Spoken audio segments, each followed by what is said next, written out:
The Adventures of Sherlock Holmes by Sir Arthur Conan Doyle. Adventure 10. The Adventure of the Noble Bachelor.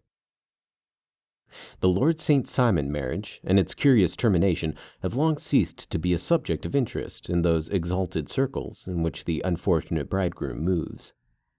Fresh scandals have eclipsed it, and their more piquant details have drawn the gossips away from this 4-year-old drama. As I have reason to believe, however, that the full facts have never been revealed to the general public, and as my friend Sherlock Holmes had a considerable share in clearing the matter up, I feel that no memoir of him would be complete without some little sketch of this remarkable episode. It was a few weeks before my own marriage, during the days when I was still sharing rooms with Holmes in Baker Street, that he came home from an afternoon stroll to find a letter on the table waiting for him. I had remained indoors all day, for the weather had taken a sudden turn to rain, with high autumnal winds, and the Giselle bullet which I had brought back in one of my limbs as a relic of my Afghan campaign throbbed with dull persistence. With my body in one easy chair and my legs upon another, I had surrounded myself with a cloud of newspapers, until at last, saturated with the news of the day, I tossed them all aside and lay listless, watching the huge crest and monogram upon the envelope upon the table, and wondering lazily who my friend's noble correspondent could be. "Here is a very fashionable epistle," I remarked as he entered. "Your morning letters, if I remember right, were from a fishmonger and a tide waiter." "Yes, my correspondence has certainly the charm of variety," he answered, smiling, "and the humbler are usually the more interesting. This looks like one of those unwelcome social summonses which call upon a man either to be bored or to lie." He broke the seal and glanced over the contents. "Oh, come, it may prove to be something of interest after all." "Not social, then?" "No, distinctly professional." "And from a noble client?" "One of the highest in England." "My dear fellow, I congratulate you." "I assure you, Watson, without affection, that the status of my client is a matter of less moment to me than the interest of his case. It is just possible, however, that also may not be wanting in this new investigation. You have been reading the papers diligently of late, have you not?" "It looks like it," said I ruefully, pointing to a huge bundle in the corner. "I have had nothing else to do." "It is fortunate, for you will perhaps be able to post me up. I read nothing except the criminal news and the agony column. The latter is always instructive. But you have followed recent events so closely, you must have read about Lord St. Simon and his wedding?" "Oh, yes, with the deepest interest." "That is well. The letter, which I hold in my hand, is from Lord St. Simon. I will read it to you, and in return you must turn over these papers, and let me have whatever bears upon the matter. This is what he says. "My dear Mr. Sherlock Holmes, Lord Backwater tells me that I may place implicit reliance upon your judgment and discretion. I have determined, therefore, to call upon you and to consult you in reference to the very painful event which has occurred in connection with my wedding. Mr. Lestrade of Scotland Yard is acting already in the matter, but he assures me that he sees no objection to your cooperation, and that he even thinks that it might be of some assistance. I will call at 4 o'clock in the afternoon, and should you have any other engagement at that time, I hope that you will postpone it, as this matter is of paramount importance. Yours faithfully, St. Simon." It is dated from Grosvenor Mansion, written with a quill pen, and the noble lord has had the misfortune to get a smear of ink upon the outside of his right little finger, remarked Holmes as he folded up the epistle. "He says 4 o'clock. It is 3 now. He will be here in an hour. Then I have just time, with your assistance, to get clear upon the subject. Turn over those papers and arrange the extracts in their order of time, while I take a glance as to who our client is." He picked up a red-covered volume from a line of books of reference beside the mantelpiece. "Here he is," said he, sitting down and flattening it out upon his knee. "Lord Robert Walsingham de Vere St. Simon, second son of the Duke of Balmoral. Arms azure, 3 caltrops in chief over a fess sable. Born in 1846. He's 41 years of age, which is mature for marriage. Was under-secretary for the colonies in a late administration. The Duke, his father, was at one time secretary for foreign affairs. They inherit Plantagenet blood by direct descendant and Tudor on the distaff side. Well, there's nothing very instructive in all this. I think that I must turn to you, Watson, for something more solid. I have very little difficulty in finding what I want, said I, for the facts are quite recent, and the matter struck me as remarkable. I feared to refer them to you, however, as I knew that you had an inquiry on hand, and that you disliked the intrusion of other matters. Oh, you mean the little problem of the Grosvenor Square furniture van. That is quite cleared up now, though, indeed, it was obvious from the first. Pray, give me the results of your newspaper selections. Here is the first notice which I can find. It is in the personal column of the Morning Post, and dates, as you see, some weeks back. A marriage has been arranged, it says, and will, if rumor is correct, very shortly take place between Lord Robert St. Simon, second son of the Duke of Balmoral, and Miss Hattie Doran, the only daughter of Aloysius Doran, Esquire, of San Francisco, California, USA. That is all. Terse and to the point, remarked Holmes, stretching his long, thin legs towards the fire. There was a paragraph amplifying this in one of the society papers of the same week. Here it is. There will soon be a call for protection in the marriage market, for the present free trade principle appears to tell heavily against our home product. One by one, the management of the noble houses of Great Britain is passing into the hands of our fair cousins from across the Atlantic. An important addition has been made during the last week to the list of prizes which have been borne away by these charming invaders. Lord St. Simon, who has shown himself for over 20 years proof against the little god's arrows, has now definitely announced his approaching marriage with Miss Hattie Doran, the fascinating daughter of a California millionaire. Miss Doran, whose graceful figure and striking face attracted much attention at the Westbury House festivities, is an only child, and it is currently reported that her dowry will run to considerably over the 6 figures, with expectancies for the future. As it is an open secret that the Duke of Balmoral has been compelled to sell his pictures within the last few years, and as Lord St. Simon has no property of his own save the small estate of Birchmoor, it is obvious that the Californian heiress is not the only gainer by an alliance which will enable her to make the easy and common transition from a Republican lady to a British peeress. "Anything else?" asked Holmes, yawning. "Oh, yes, plenty. There is another note in the Morning Post to say that the marriage would be an absolutely quiet one, that it would be at St. George's, Hanover Square, that only half a dozen intimate friends would be invited, and that the party would return to the furnished house at Lancaster Gate, which has been taken by Mr. Aloysius Doran. 2 days later, that is, on Wednesday last, there is a curt announcement that the wedding had taken place, and that the honeymoon would be passed at Lord Backwater's place, near Petersfield. Those are all the notices which appeared before the disappearance of the bride." "Before the what?" asked Holmes with a start. "The vanishing of the lady." "When did she vanish, then?" "At the wedding breakfast." "Indeed. This is more interesting than it promised to be. Quite dramatic, in fact." "Yes, it struck me as being a little out of the common." "They often vanish before the ceremony, and occasionally during the honeymoon, but I cannot recall to mind anything quite so prompt as this. Pray, let me have the details. I warn you that they are very incomplete." "Perhaps we may make them less so." "Such as they are set forth in a single article of a morning paper of yesterday, which I will read to you. It is headed, 'Singular Occurrence at a Fashionable Wedding.' The family of Lord Robert St. Simon has been thrown into the greatest consternation by the strange and painful episodes which have taken place in connection with his wedding. The ceremony, as shortly announced in the papers of yesterday, occurred on the previous morning. But it is only now that it has been possible to confirm the strange rumors which have been so persistently floating about. In spite of the attempts of the friends to hush the matter up, so much public attention has now been drawn to it that no good purpose can be served by affecting to disregard what is a common subject for conversation. The ceremony, which was performed at St. George's, Hanover Square, was a very quiet one, no one being present save the father of the bride, Mr. Aloysius Doran, the Duchess of Balmoral, Lord Backwater, Lord Eustace, and Lady Clara St. Simon, the younger brother and sister of the bridegroom, and Lady Alicia Whittington. The whole party proceeded afterwards to the house of Mr. Aloysius Doran at Lancaster Gate, where breakfast had been prepared. It appears that some little trouble was caused by a woman, whose name has not been ascertained, who endeavored to force her way into the house after the bridal party, alleging that she had some claim upon Lord St. Simon.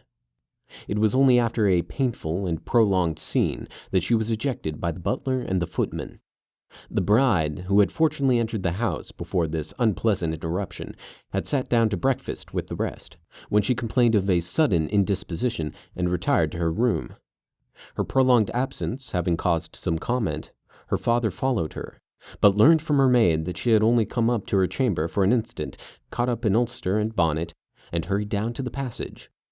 One of the footmen declared that he had seen a lady leave the house thus apparelled, but had refused to credit that it was his mistress, believing her to be with the company. On ascertaining that his daughter had disappeared, Mr. Aloysius Doran, in conjunction with the bridegroom, instantly put themselves in communication with the police, and very energetic inquiries are being made, which will probably result in a speedy clearing up of this very singular business. Up to a late hour last night, however, nothing had transpired as to the whereabouts of the missing lady. There are rumors of foul play in the matter, and it is said that the police have caused the arrest of the woman who had caused the original disturbance, in the belief that, from jealousy or some other motive, she may have been concerned in the strange disappearance of the bride. And that is all? Only one little item in another of the morning papers, but it is a suggestive one. And it is that Miss Flora Millar, the lady who had caused the disturbance, has actually been arrested. It appears that she was formerly a danseuse of the Allegro, and that she has known the bridegroom for some years. There are no further particulars, and the whole case is in your hands now, so far as it has been set forth in the public press. And an exceedingly interesting case it appears to be.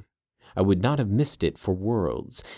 But there is a ring at the bell, Watson, and as the clock makes it a few minutes after 4, I have no doubt that this will prove to be our noble client. Do not dream of going, Watson, for I very much prefer having a witness, if only as a check to my own memory. Lord Robert St. Simon, announced our page boy, throwing open the door.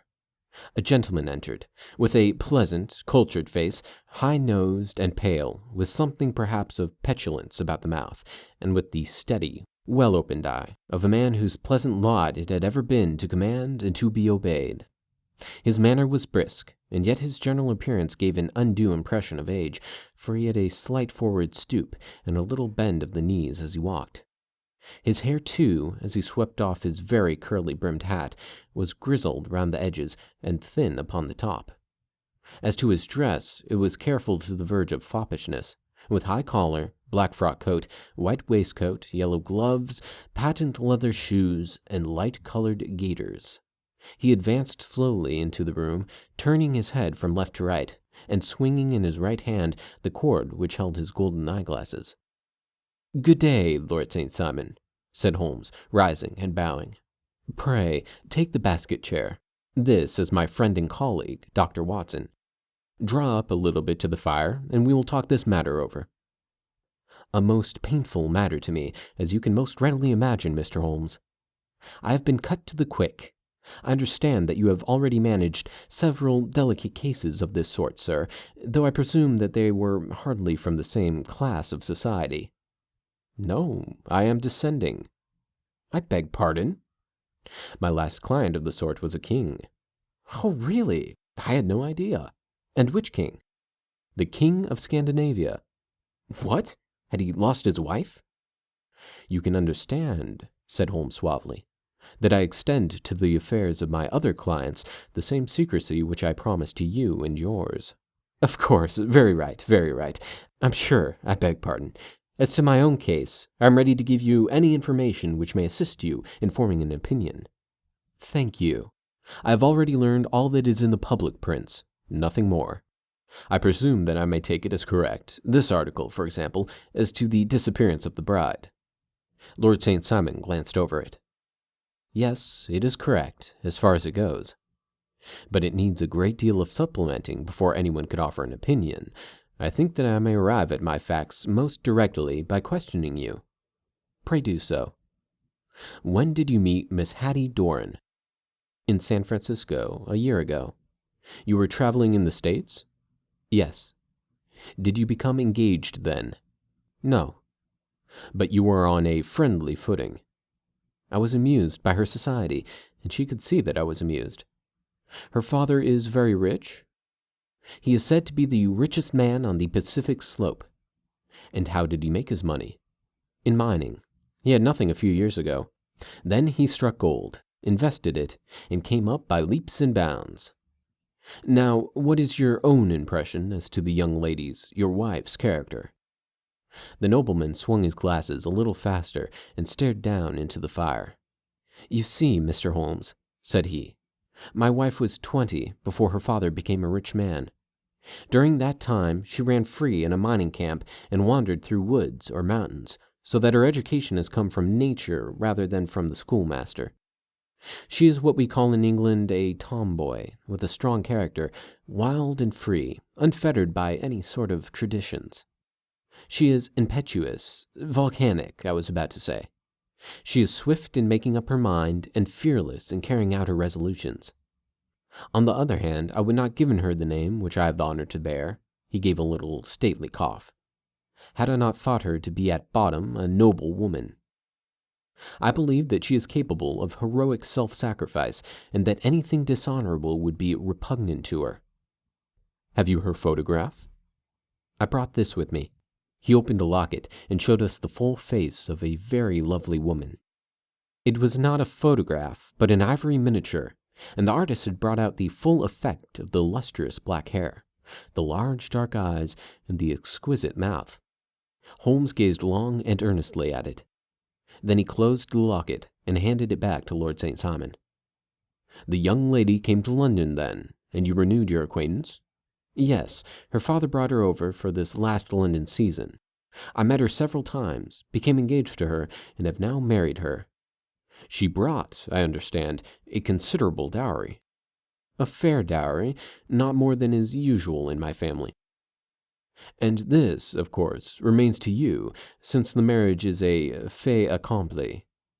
"I really have made no inquiries on the subject." "Very naturally not. Did you see Miss Doran on the day before the wedding?" "Yes." "Was she in good spirits?" "Never better. She kept talking of what we should do in our future lives." "Indeed, that is very interesting. And on the morning of the wedding?" "She was as bright as possible, at least until after the ceremony." "And did you observe any change in her then?" "Well, to tell the truth, I saw then the first signs that I had ever seen that her temper was just a little sharp. The incident, however, was too trivial to relate, and can have no possible bearing upon the case." "Pray, let us have it, for all that." "Oh, it is childish. She dropped her bouquet as we went towards the vestry. She was passing the front pew at the time, and it fell over into the pew. There was a moment's delay, but the gentleman in the pew handed it up to her again, and it did not appear to be the worse for the fall. Yet when I spoke to her of the matter, she answered me abruptly, and in the carriage, on our way home, she seemed absurdly agitated over this trifling cause." "Indeed! You say that there was a gentleman in the pew. Some of the general public were present then?" "Oh, yes. It is impossible to exclude them when the church is open." "This gentleman was not one of your wife's friends?" No. I call him a gentleman by courtesy, but he was quite a common-looking person. I hardly noticed his appearance. But really, I think that we were wandering rather far from the point." Lady St. Simon, then, returned from the wedding in a less cheerful frame of mind than she had gone to it. "What did she do on re-entering her father's house?" "I saw her in conversation with her maid." "And who is her maid?" "Alice is her name. She is an American and came from California with her." "A confidential servant?" "A little too much so. It seemed to me that her mistress allowed her to take great liberties. Still, of course, in America they look upon these things in a different way." "How long did she speak to this Alice?" "Oh, a few minutes. I had something else to think of." "You did not overhear what they said?" "Lady St. Simon said something about jumping a claim. She was accustomed to use slang of this kind. I have no idea what she meant." "American slang is very expressive sometimes. And what did your wife do when she finished speaking to her maid?" She walked into the breakfast room. On your arm? No, alone. She was very independent in little matters like that. Then, after we had sat down for 10 minutes or so, she rose hurriedly, muttered some words of apology, and left the room. She never came back. But this maid, Alice, as I understand, deposes that she went to her room, covered her bride's dress with a long ulster, put on a bonnet, and went out. Quite so. And she was afterward seen walking into Hyde Park in company with Flora Millar, a woman who is now in custody, and who had already made a disturbance at Mr. Doran's house that morning. Ah, yes. I should like a few particulars as to this young lady and your relations to her. Lord St. Simon shrugged his shoulders and raised his eyebrows. We have been on a friendly footing for some years. I may say on a very friendly footing. She used to be at the Allegro. I've not treated her ungenerously, and she had no just cause of complaint against me, but you know what women are, Mr. Holmes. Flora was a dear little thing, but exceedingly hot-headed and devotedly attached to me. She wrote me dreadful letters when she heard that I was about to be married, and, to tell the truth, the reason why I had the marriage celebrated so quietly was that I feared lest there might be a scandal in the church. She came to Mr. Doran's door just after we returned, and she endeavored to push her way in, uttering very abusive expressions towards my wife, and even threatening her. But I had foreseen the possibility of something of the sort, and I had 2 police fellows there in private clothes, who soon pushed her out again. She was quiet when she saw that there was no good in making a row. Did your wife hear all this? No, thank goodness, she did not. And she was seen walking with this very woman afterwards? Yes, that is what Mr. Lestrade of Scotland Yard looks upon as so serious. It is thought that Flora decoyed my wife out and laid some terrible trap for her. Well, it is a possible supposition. You think so too? I did not say a probable one. But you do not yourself look upon this as likely? I do not think Flora would hurt a fly. Still, jealousy is a strange transformer of characters. Pray, what is your own theory as to what took place? Well, really, I came to seek a theory, not to propound one. I have given you all the facts. Since you ask me, however, I may say that it has occurred to me as possible that the excitement of this affair, the consciousness that she had made so immense a social stride, had the effect of causing some little nervous disturbance in my wife. In short, that she had become suddenly deranged.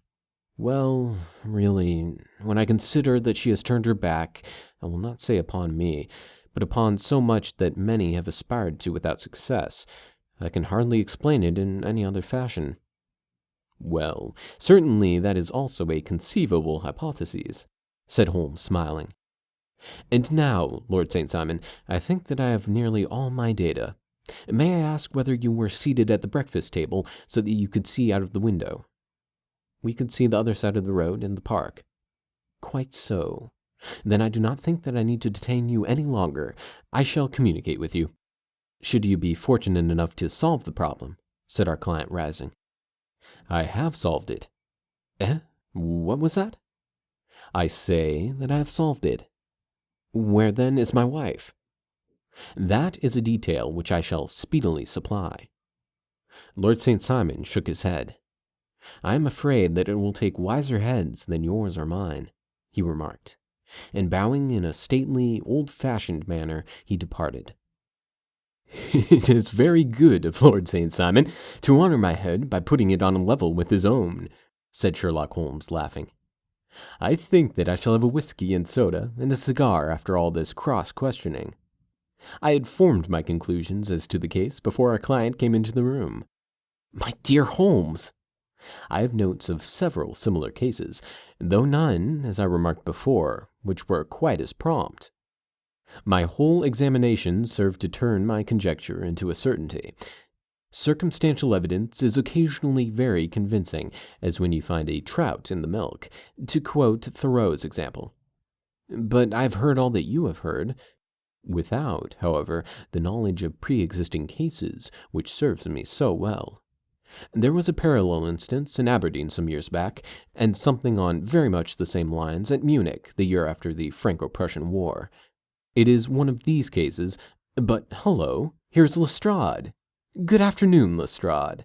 You will find an extra tumbler upon the sideboard, and there are cigars in the box. The official detective was attired in a pea jacket and cravat, which gave him a decidedly nautical appearance, and he carried a black canvas bag in his hand. With a short greeting, he seated himself and lit the cigar which had been offered to him. "What's up, then?" asked Holmes, with a twinkle in his eye. "You look dissatisfied." "And I feel dissatisfied. It is this infernal St. Simon marriage case. I can make neither head nor tail of the business." "Really? You surprise me." "Who ever heard of such a mixed affair?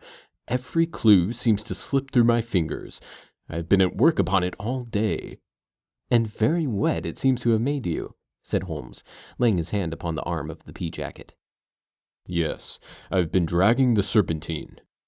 "In heaven's name, what for?" "In search of the body of Lady St. Simon." Sherlock Holmes leaned back in his chair and laughed heartily. "Have you dragged the basin of Trafalgar Square fountain?" he asked. "Why, what do you mean?" "Because you have just as good a chance of finding this lady in the one as in the other." Lestrade shot an angry glance at my companion. "I suppose you know all about it," he snarled. "Well, I have only just heard the facts, but my mind is made up." "Oh, indeed? Then you think that the Serpentine plays no part in the matter?" "I think it very unlikely." "Then perhaps you will kindly explain how it is that we found this in it." He opened his bag as he spoke, and tumbled onto the floor a wedding dress of watered silk, a pair of white satin shoes, and a bride's wreath and veil, all discolored and soaked in water. "There," said he, putting a new wedding ring upon the top of the pile. "There is a little nut for you to crack, Mr. Holmes." "Oh, indeed," said my friend, blowing blue rings into the air. "You dragged them from the Serpentine?" "No, they were found floating near the margin by a park keeper. They have been identified as her clothes, and it seemed to me that if the clothes were there, the body would not be far off." "By the same brilliant reasoning, every man's body is to be found in the neighborhood of his wardrobe. And pray, what did you hope to arrive at through this?" "At some evidence indicating Flora Millar and the disappearance." "I'm afraid that you will find it difficult." "Are you indeed now?" cried Lestrade with some bitterness. "I'm afraid, Holmes, that you are not very practical with your deductions and your inferences. You have made 2 blunders in as many minutes. This dress does implicate Miss Flora Millar." "And how?" "In the dress is a pocket. In the pocket is a card case. In the card case is a note. And here is the very note." He slapped it down upon the table in front of him. "Listen to this. You will see me when all is ready. Come at once. F.H.M. Now, my theory all along has been that Lady St. Simon was decoyed away by Flora Millar, and that she, with confederates no doubt, was responsible for her disappearance. Here, signed with her initials, is the very note which was no doubt quietly slipped into her hand at the door and which lured her within their reach." "Very good, Lestrade," said Holmes, laughing. "You really are very fine indeed. Let me see it." He took up the paper in a listless way, but his attention instantly became riveted, and he gave a little cry of satisfaction. "This is indeed important," said he. "Ha! You find it so?" "Extremely so. I congratulate you warmly." Lestrade rose in his triumph and bent his head to look. "Why," he shrieked, "you're looking at the wrong side." "On the contrary, this is the right side." "The right side? You're mad. Here is the note written in pencil over here. And over here is what appears to be the fragment of a hotel bill, which interests me deeply." "There is nothing in it. I looked at it before," said Lestrade. "October 4th, rooms 8 shillings, breakfast 2 shillings 6 pence. Cocktail, 1 shilling. Lunch, 2 shillings, 6 pence. Glass sherry, 8 pence. I see nothing in that. Very likely not. It is most important all the same. As to the note, it is important also, or at least the initials are, so I congratulate you again. I've wasted time enough, said Lestrade, rising.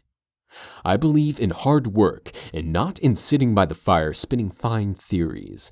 Good day, Mr. Holmes, and we shall see which gets to the bottom of the matter first. He gathered up the garments, thrust them into the bag, and made for the door. Just one hint to you, Lestrade, drawled Holmes, before his rival vanished. I will tell you the true solution of the matter. Lady St. Simon is a myth. There is none, and there never has been, any such person. Lestrade looked sadly at my companion. Then he turned to me, tapped his forehead 3 times, shook his head solemnly, and hurried away. He had hardly shut the door behind him when Holmes rose to put on his overcoat. There is something in what the fellow says about outdoor work, he remarked. So I think, Watson, that I must leave you to your papers for a while. It was after 5 o'clock when Sherlock Holmes left me, but I had no time to be lonely, for within an hour there arrived a confectioner's man with a very large flat box. This he unpacked with the help of a youth whom he had brought with him, and presently, to my very great astonishment, a quite Epicurean little cold supper began to be laid out upon our humble lodging-house mahogany. There were a couple of brace of cold woodcock, a pheasant, a pâté de foie gras pie with a group of ancient and cobwebby bottles. Having laid out all these luxuries, my 2 visitors vanished away, like the genii of the Arabian Nights, with no explanations save that the things had been paid for, and were ordered to this address. Just before 9 o'clock, Sherlock Holmes stepped briskly into the room. His features were gravely set, but there was a light in his eye which made me think that he had not been disappointed in his conclusions. They have laid the supper, then, he said, rubbing his hands. You seem to expect company. They have laid for 5. Yes, I fancy we may have some company dropping in, said he. I'm surprised that Lord St. Simon has not already arrived. Ha! I fancy that I hear his steps now upon the stairs. It was indeed our visitor of the afternoon who came bustling in, dangling his glasses more vigorously than ever, and with a very perturbed expression upon his aristocratic features. My messenger reached you, then? Asked Holmes. Yes, and I confess that the contents startled me beyond measure. Have you good authority for what you say? The best possible. Lord St. Simon sank into his chair and passed his hand over his forehead. What will the Duke say, he murmured, when he hears that one of the family has been subjected to such humiliation? It is the purest accident. I cannot allow that there is any humiliation. Ah, you look at these things from another standpoint. I fail to see that anyone is to blame. I can hardly see how the lady could have acted otherwise, though her abrupt method of doing it was undoubtedly to be regretted. Having no mother, she had no one to advise her at such a crisis.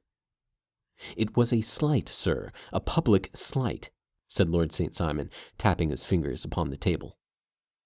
You must make allowances for this poor girl, placed in so unprecedented a position. I will make no allowance. I am very angry indeed, and I have been shamefully used. I think I heard a ring, said Holmes. Yes, there are steps on the landing. If I cannot persuade you to take a lenient view of the matter, Lord St. Simon, I have brought an advocate here who may be more successful. He opened the door and ushered in a lady and gentleman. Lord St. Simon, said he, allow me to introduce you to Mr. and Mrs. Francis Hay Moulton. The lady, I think, you have already met. At the sight of these newcomers, our client had sprung from his seat and stood very erect, with his eyes cast down and his hand thrust into the breast of his frock coat, a picture of offended dignity. The lady had taken a quick step forward and had held out her hand to him, but he still refused to raise his eyes. It was as well for his resolution, perhaps, for her pleading face was one which was hard to resist. "You're angry, Robert," said she. "Well, I guess you have every cause to be. Pray, make no apology to me, said Lord St. Simon bitterly. Oh, yes, I know that I've treated you real bad, and that I should have spoken to you before I went, but I was kind of rattled. From the time when I saw Frank here again, I just didn't know what I was doing or saying. I only wonder I didn't fall down and do a faint right there before the altar. Perhaps, Miss Moulton, you would like my friend and me to leave the room while you explain this matter. If I may give an opinion, remarked the strange gentleman, we've had just a little too much secrecy over this business already. For my part, I should like all Europe and America to hear the rights of it. He was a small, wiry, sunburnt man, clean-shaven, with a sharp face and alert manner. Then I'll tell our story right away, said the lady. Frank here and I met in '84 in McQuire's camp near the Rockies, where Pa was working a claim. We were engaged to each other, Frank and I, but then one day Father struck a rich pocket and made a pile, while poor Frank here had a claim that petered out and came to nothing. The richer Pa grew, the poorer was Frank, so at last Pa wouldn't hear of our engagement lasting any longer, and he took me away to Frisco. Frank wouldn't throw up his hand, though, so he followed me there, and he saw me without Pa knowing anything about it. It would only have made him mad to know, so we just fixed it all up for ourselves. Frank said that he would go and make his pile, too, and never come back to claim me until he had as much as Pa. So then I promised to wait for him to the end of time, and pledged myself not to marry anyone else while he lived. Why shouldn't we be married right away, then? Said he. And then I feel sure of you, and I won't claim to be your husband until you come back. Well, we talked it over, and he had fixed it all up so nicely with a clergyman all ready and waiting, that we just did it right there, and then Frank went off to seek his fortune, and I went back to Pa. The next I heard of Frank was that he was in Montana, and then he went prospecting in Arizona, and then I heard of him from New Mexico. After that came a long newspaper story about how a miners' camp had been attacked by Apache Indians, and there was my Frank's name among the killed. I fainted dead away, and I was very sick for months after. Pa thought I had a decline and took me to half the doctors in Frisco. Not a word of news came for a year and more, so that I never doubted that Frank was really dead. Then Lord St. Simon came to Frisco, and we came to London, and a marriage was arranged, and Pa was very pleased. But I felt all the time that no man on this earth would ever take the place in my heart that had been given to my poor Frank.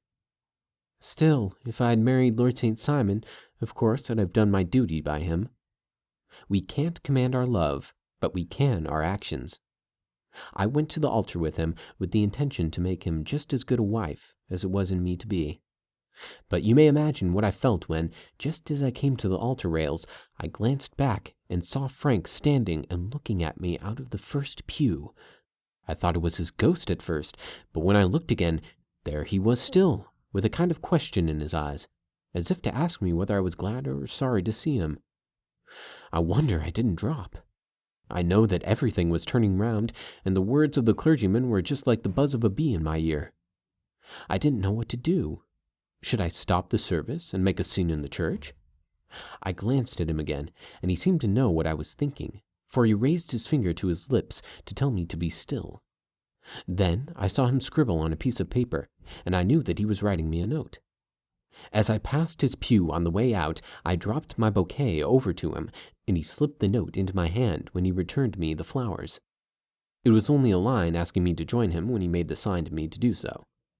Of course, I never doubted for a moment that my first duty was now to him, and I determined to do just whatever he might direct. When I got back, I told my maid, who had known him in California, and had always been his friend. I ordered her to say nothing, but to get a few things packed and my ulster ready. I know I ought to have spoken to Lord St. Simon, but it was dreadful hard before his mother and all those great people. I just made up my mind to run away and explain afterwards. I hadn't been at the table 10 minutes before I saw Frank out of the window at the other side of the road. He beckoned to me, and then began walking into the park. I slipped out, put on my things, and followed him. Some woman came talking something or other about Lord St. Simon to me. Seemed to me, from the little I heard, as if he had a little secret of his own before marriage also, but I managed to get away from her, and soon overtook Frank. We got into a cab together, and away we drove to some lodgings he had taken in Gordon Square. And that was my true wedding after all those years of waiting. Frank had been a prisoner among the Apaches, had escaped, came on to Frisco, found that I had given him up for dead, and had gone to England, followed me there, and had come upon me at last on the very morning of my second wedding. "I saw it in the paper," explained the American. "It gave the name and the church, but not where the lady lived. Then we had a talk as to what we should do, and Frank was all for openness, but I was so ashamed of it all that I felt as if I should like to vanish away and never see any of them again, just sending a line to Pa, perhaps, to show him that I was alive. It was awful to me to think of all those lords and ladies sitting round that breakfast table and waiting for me to come back. So Frank took my wedding clothes and things and made a bundle of them so that I should not be traced, and dropped them away somewhere where no one could find them. It is likely that we should have gone to Paris tomorrow, only that this good gentleman, Mr. Holmes, came round to us this evening, though how he found us is more than I can think, and he showed us very clearly and kindly that I was wrong and that Frank was right, and that we should be putting ourselves in the wrong if we were so secret. Then he offered to give us a chance of talking to Lord St. Simon alone, and so we came right away round to his rooms at once. Now, Robert, you have heard it all, and I am very sorry if I have given you pain, and I hope that you do not think very meanly of me." Lord St. Simon had by no means relaxed his rigid attitude, but had listened with a frowning brow and a compressed lip to this long narrative. "Excuse me," he said, "but it is not my custom to discuss my most intimate personal affairs in this public manner." "Then you won't forgive me? You won't shake hands before I go?" "Oh, certainly, if it would give you any pleasure." He put out his hand and coldly grasped that which she extended to him. "I had hoped," suggested Holmes, "that you would have joined us in a friendly supper." "I think that there you ask a little too much," responded his lordship. "I may be forced to acquiesce in these recent developments, but I can hardly be expected to make merry over them. I think that with your permission, I will now wish you all a very good night." He included us all in a sweeping bow and stalked out of the room. "Then I trust that you, at least, will honor me with your company," said Sherlock Holmes. "It is always a joy to meet an American, Mr. Moulton, for I am one of those who believe that the folly of a monarch and the blundering of a minister in far-gone years will not prevent our children from being some day citizens of the same world-wide country under a flag which shall be a quartering of the Union Jack with the stars and stripes." "This case has been a most interesting one," remarked Holmes when our visitors had left, "because it serves to show very clearly how simple the explanation may be of an affair which at first sight seems to be almost inexplicable. Nothing could be more natural than the sequence of events as narrated by this lady, and nothing stranger than the result when viewed, for instance, by Mr. Lestrade of Scotland Yard. You were not yourself at fault at all, then? From the first, two facts were very obvious to me. The one that the lady had been quite willing to undergo the wedding ceremony, the other that she had repented of it within a few minutes of returning home. Obviously, something had occurred during the morning, then, to cause her to change her mind. What could that something be? She could not have spoken to anyone when she was out, for she had been in the company of the bridegroom. Had she seen someone then? If she had, it must have been someone from America, because she had spent so short a time in this country that she could hardly have allowed anyone to acquire so deep an influence over her that the mere sight of him would induce her to change her plans so completely. You see, we have already arrived, by a process of exclusion, at the idea that she might have seen an American. Then who could this American be, and why should he possess so much influence over her? It might be a lover. It might be a husband. Her young womanhood had, I knew, been spent in rough scenes and under strange conditions. So far I had gone before I ever heard Lord St. Simon's narrative. When he told us of a man in a pew, of the change in the bride's manner, of so transparent a device for obtaining a note as the dropping of a bouquet, of her resort to her confidential maid, and of her very significant allusions to claim-jumping, which in miners' parlance means taking possession of that which another person has a prior claim to, the whole situation becomes absolutely clear. She had gone off with a man, and the man was either a lover or was a previous husband, the chances being in favor of the latter. And how in the world did you find them? It might have been difficult, but friend Lestrade held information in his hands, the value of which he did not himself know. The initials were, of course, of the highest importance, but more valuable still was it to know that within a week he had settled his bill at one of the most select London hotels. How did you deduce the select? By the select prices. 8 shillings for a bed and 8 pence for a glass of sherry pointed to one of the most expensive hotels. There are not many in London which could charge at that rate. In the second one which I visited in Northumberland Avenue, I learned by an inspection of the book that Francis H. Moulton, an American gentleman, had left only the day before. And on looking over the entries against him, I came upon the very items which I had seen in the duplicate bill. His letters were to be forwarded to 226 Gordon Square. So thither I traveled, and being fortunate enough to find the loving couple at home, I ventured to give them some paternal advice, and to point out to them that it would be better in every way that they should make their position a little clearer both to the general public and to Lord St. Simon in particular. I invited them to meet him here, and, as you see, I made him keep the appointment. But with no very good result, I remarked. His conduct was certainly not very gracious. Ah, Watson, said Holmes, smiling, perhaps you would not be very gracious either, if, after all the trouble of wooing and wedding, you found yourself deprived in an instant of wife and of fortune. I think that we may judge Lord St. Simon very mercifully, and thank our stars that we are never likely to find ourselves in the same position. Draw your chair up, and hand me my violin, for the only problem we have still to solve is how to while away these bleak autumnal evenings.